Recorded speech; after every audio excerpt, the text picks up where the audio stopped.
नमस्कार, the officers में आप सबका स्वागत है।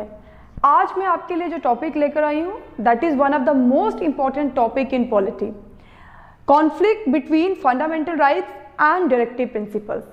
फंडामेंटल राइट्स और डायरेक्टिव प्रिंसिपल्स को लेके जो भी कॉन्फ्लिक्ट रहा है उसको लेके बहुत से केसेस जो हैं वो आपकी पॉलिटी में हैं और ये हर एक केस जो है वो बहुत इंपॉर्टेंट है। तो मैं रैंडम वीडियोस के थ्रू डिफरेंट केसेस आपको समझाऊंगी। तो सबसे पहले आज हम बात करते हैं कि फंडामेंटल राइट्स और डीपीएसपीस के बीच का कॉन्फ्लिक्ट एक्चुअली में है क्यों। तो अगर आप सब ने पॉलिटी पढ़ी है, आपको पता है कि पार्ट 3 जो है वो डील करता है फंडामेंटल राइट से, और फंडामेंटल राइट जो है वो जस्टिसाइबल है। जस्टिसाइबल का मतलब है कि अगर स्टेट वायलेट करता है फंडामेंटल राइट्स को तो then an individual can directly go to the court और कोर्ट जो है वो एनफोर्स करवाएंगे। उसी तरीके से पार्ट 4 जो है वो है directive principles of state policy, जो कि नॉन जस्टिसाइबल है, जिसका सिंपल मतलब है नॉन जस्टिसाइबल कि मतलब in case of violation of DPSP an individual can not go to court. ये जो जस्टिसाइबिलिटी और नॉन जस्टिसाइबिलिटी का कॉन्सेप्ट है वो मैं आपको फंडामेंटल राइट्स में और डीपीएसपी में डिटेल में बताऊंगी। अभी हम बात करते हैं कि कॉन्फ्लिक्ट अराइज क्यों हुआ। जब हमारा कॉन्स्टिट्यूशन एनफोर्स्ड हुआ था यानी 26 जनवरी 1950, उसी साल से ये कॉन्फ्लिक्ट जो था वो स्टार्ट हो गया था, क्योंकि फंडामेंटल राइट जस्टिसाइबल हैं और डायरेक्टिव प्रिंसिपल जो है वो नॉन जस्टिसाइबल हैं।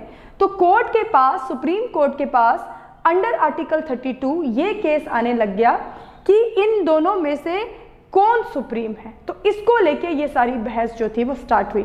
तो ये सारी बहस जो है वो फर्दर बहुत से केसेस के बाद फाइनली केशव नंदा भारती केस में किस तरीके से इसका जो सॉल्यूशन जो है वहाँ निकाला गया था वो सब मैं आपको बताती रहूँगी। तो इस वीडियो के थ्रू मैं आपको आज बताऊंगी Champakam Dorairajan case versus state of Madras. Otherwise इसको लेके और बहुत से केसेस हैं, जैसे Golaknath versus state of Punjab. 24th constitution amendment बहुत इंपॉर्टेंट है इसके लिए। इनफैक्ट 25th कॉन्स्टिट्यूशन अमेंडमेंट बहुत इंपॉर्टेंट है। शंकरी प्रसाद केस भी हम पढ़ेंगे, फिर Keshav Nanda Bharati case versus state of Kerala. तो आज हम स्टार्ट करेंगे Champakam Dorairajan versus state of Madras. Champakam Dorairajan versus state of Madras, ये case immediately on the commencement year पे ही आ गया था, यानी 1950 में ही। और यहाँ पे वर्ड यूज़ किया है मैंने स्टेट ऑफ मद्रास। तो ये जो मद्रास स्टेट है जिसे आज हम तमिलनाडु बोलते हैं, उस टाइम पे इसका नाम मद्रास था, इसीलिए इसे स्टेट ऑफ मद्रास बोला गया। और ये केस जो था वो लेकर आई थी श्रीमती चंपकम दोराई रंजन। उसका बैकग्राउंड ये था कि she did not get admission in medical college. Basically Tamil Nadu में यानी मद्रास में उस टाइम पे 4 मेडिकल कॉलेजेस थे और उसमें 330 सीट्स थी, लेकिन वहाँ पे उस कॉलेज में उनको एडमिशन नहीं मिली थी। वो क्यों नहीं मिली थी, उसका बैकग्राउंड ये था कि 1927 में मद्रास स्टेट एक कम्युनल गवर्नमेंट ऑर्डर लेकर आई थी। इस कम्युनल गवर्नमेंट ऑर्डर के अकॉर्डिंगली कुछ सर्टन सीट्स थी जो कि सर्टन कास्ट के लिए रिजर्व कर दी गई थी 1927 पे। उसी बेसिस पे इनको एडमिशन नहीं मिली थी। तो जो दोराई रंजन थी, श्रीमती दोराई रंजन जो थी, she went to high court under article 226 कि ये वायलेशन है आर्टिकल 15 क्लॉज 1 की, आर्टिकल 16 क्लॉज 2 और आर्टिकल 29 क्लॉज 2, यानी उन फंडामेंटल राइट्स की जो कि डिस्क्रिमिनेशन को प्रोहिबिट करते हैं। ये सारे फंडामेंटल राइट्स मैं आपको अलग से भी पढ़ाऊंगी और यहाँ पे समझाने के लिए मैं आपको थोड़ा थोड़ा बताती रहूंगी। तो बैकग्राउंड अब आपको समझ आ गई कि वायलेशन था फंडामेंटल राइट्स का, और वो कौन कौन से आर्टिकल है जिनका वायलेशन था। Article 15 clause 1, article 16 clause 2 and article 29 clause 2। ये बहुत इंपॉर्टेंट हो जाता है क्योंकि बहुत बार बच्चों को चंपकम दोराई रंजन केस तो पता होता है, बट ये जो केस है ये किसकी बात कर रहा है, इसकी बैकग्राउंड क्या है, इसके बारे में नहीं पता होता। तो इस वीडियो के थ्रू मैं आपको ये सब बताऊंगी। लेकिन स्टेट का ये कहना था, स्टेट ने आर्ग्यूमेंट में 2 आर्टिकल्स की बात की। एक बात की आर्टिकल 37 और एक बात की आर्टिकल 46। ये दोनों आर्टिकल डील करते हैं डीपीएसपी से। आर्टिकल 37 कहता है कि DPSPs are fundamental to the governance of the country, यानी स्टेट की ये ड्यूटी बनती है कि वो जब भी कोई भी पॉलिसी बनाएगा, कोई भी एक्ट बनाएगा, तो वो इन प्रिंसिपल्स को अपने दिमाग में रखेगा। Eight the same time article 46 कहता है promotion of educational and economic interest of supreme of scheduled caste, scheduled tribes and other weaker section. तो स्टेट ने ये डेफिनेशन दी कि भाई हमारी तो ड्यूटी बनती है कि हम डीपीएसपीस को इम्प्लीमेंट करें, और इम्प्लीमेंटेशन के लिए आर्टिकल 46 तो पर्टिकुलरली बात करता है कि एससी और एसटीज की जो है वो प्रमोशन, उनकी एजुकेशनल और इकोनॉमिक इंटरेस्ट के लिए आप जो है वो रिजर्वेशन कर सकते हो। तो क्या हमने ये जो स्टेप लिया है, यानी डीपीएसपीस को इम्प्लीमेंट करने का जो हमने स्टेप लिया है, क्या वो स्टेप गलत है? इस केस में हाई कोर्ट ने भी जो डिसीजन था वो चंपकम दोराई रंजन के हक में दिया, और इसीलिए स्टेट जो था वो सुप्रीम कोर्ट पहुंचा, और तब से इस केस सुप्रीम कोर्ट ने इन तीनों आर्टिकल्स को कंसीडरेशन में लाया और ये देखा कि ये तीनों आर्टिकल इन्फ्रिंज हो रहे हैं। ये आर्टिकल्स की डिटेलिंग जो है वो हम फंडामेंटल राइट्स में पढ़ेंगे। यहाँ पे इस केस के साथ ये आर्टिकल्स कैसे रिलेट करते हैं वो मैं आपको बताती हूँ। जैसे आर्टिकल 15 क्लॉज 1 कहता है कि state can not discriminate on the basis of religion, caste, race, sex, descent और एनी ऑफ देम, कि स्टेट जो है वो डिस्क्रिमिनेशन कर ही नहीं सकती। खासकर ये जो 5 बेसिस है इस पे तो बिल्कुल भी नहीं कर सकती, ओनली वर्ड यहाँ यूज है। उसी के साथ साथ 16 क्लॉज 2 भी जो है वो प्रोहिबिट करता है स्टेट को डिस्क्रिमिनेशन करने पे इन 5 बेसिस पे भी, और plus place of birth and और रेजिडेंस। तो दैट मीन्स आर्टिकल 16(2) के अंडर भी स्टेट जो है वो डिस्क्रिमिनेट नहीं कर सकती। और आर्टिकल 29 जो है वो डील करता है protection of interest of minorities, और क्लॉज 2 जो है 29(2) का वो पर्टिकुलरली डील करता है कि no citizen shall denied admission into any educational institution maintained by the state और receiving funds on grounds of religion, race, caste, language or any of them. That means ये तीनों आर्टिकल्स के accordingly जो चंपकम दोराई रंजन थे उनकी जो फंडामेंटल राइट्स हैं वो वायलेट हुए हैं।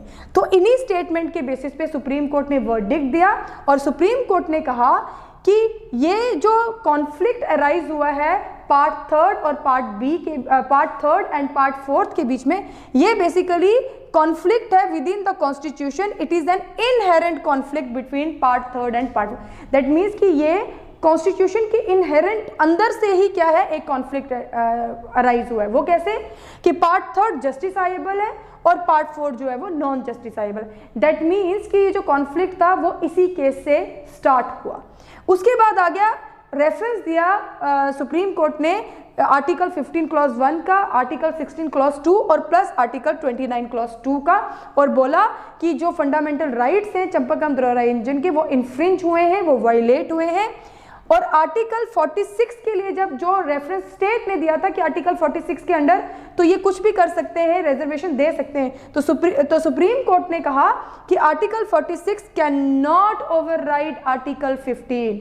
बोला गया कि आर्टिकल 15 को ओवरराइड नहीं कर सकता आर्टिकल 46, और बोला गया कि उसी के बेसिस पे जो गवर्नमेंट ऑर्डर था, कम्युनल गवर्नमेंट ऑर्डर जिसको हम जीओ भी कहते हैं 1927, वो पूरी तरीके से इन्फ्रिंज करता है फंडामेंटल राइट्स को। और whenever there is conflict between fundamental rights and DPSPs, fundamental rights always prevail. That means कि इस केस में सुप्रीम कोर्ट ने जो फंडामेंटल राइट्स थे उनको सुप्रीम कर दिया, उनको डीपीएसपीज के कंपैरिजन में सुप्रीमेसी दे दी, और कहा कि डीपीएसपीज हमेशा इसके जो है वो सबऑर्डिनेट यानी फंडामेंटल राइट के सबऑर्डिनेट बन के रहेंगे। पार्लियामेंट को एक और पावर जो थी वो इसी केस में सुप्रीम कोर्ट ने दी। जैसा कि मैंने आपको बताया कि इस केस का जो वर्डिक्ट था वो ये था कि फंडामेंटल राइट जो है वो डीपीएसपी से सुप्रीम है। सिर्फ सुप्रीम ही नहीं है, डीपीएसपी को सबऑर्डिनेट बन के रहना पड़ेगा फंडामेंटल राइट्स का। इसके साथ साथ पार्लियामेंट को विंग्स दे दिए थे सुप्रीम कोर्ट ने, और ये कहा था कि जब भी अगर डीपीएसपी को इम्प्लीमेंट करने के लिए अगर फंडामेंटल राइट्स को अमेंड करना पड़े तो पार्लियामेंट के पास पावर है कि वो फंडामेंटल राइट्स को अमेंड कर सकता है।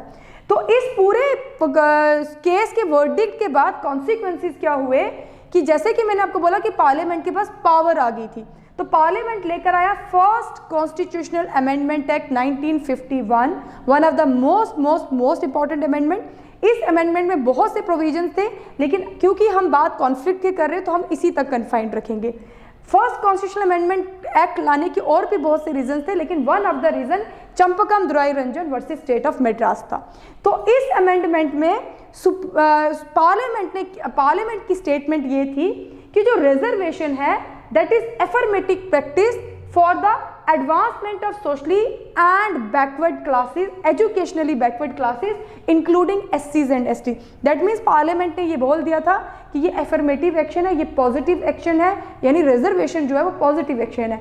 तो उसी को लेके रिजर्वेशन जो थी, रिजर्वेशन प्रोवाइड करवाने के लिए इकोनॉमिकली और सोशल बैकवर्ड क्लासेस को रिजर्वेशन प्रोवाइड करवाने के लिए पार्लियामेंट लेकर आता है एक और आर्टिकल 15 में एक नया क्लॉज ऐड किया जाता है जो था 15 क्लॉज 4। इस क्लॉज के अकॉर्डिंगली पार्लियामेंट ने बोला कि state can make special provision in terms of reservation for protection of एससीज, एसटीज एंड ओबीसीज। तो दैट मीन्स कि तब उसके बाद से रिजर्वेशन का जो कॉन्सेप्ट था वो हमारे कॉन्स्टिट्यूशन में आ गया थ्रू आर्टिकल 15 क्लॉज 4।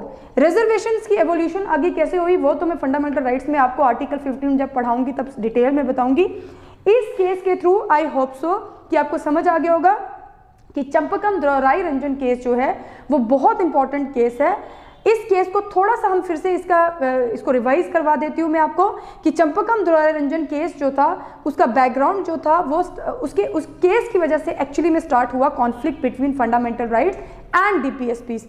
और इसी केस का जो वर्डिक्ट था उसने सुप्रीमेसी दे दी थी सुप्रीम कोर्ट ने फंडामेंटल राइट्स को in comparison to DPSPs. But at the same time supreme court ने एक विंग्स दे दिए थे, एम्पावर्ड कर दिया था पार्लियामेंट को कि अगर वो चाहें तो फंडामेंटल राइट्स को अमेंड कर सकते हैं डीपीएसपीज को इम्प्लीमेंट करने के लिए।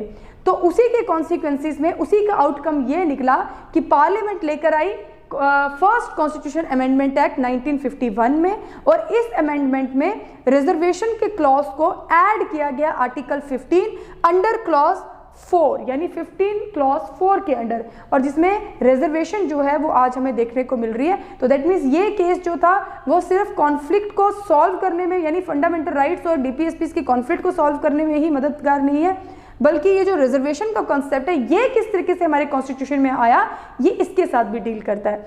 फर्दर कॉन्फ्लिक्ट को लेके और भी बहुत से केसेस हैं जो मैं नेक्स्ट वीडियोस में आपको समझाऊंगी। Thank you so much.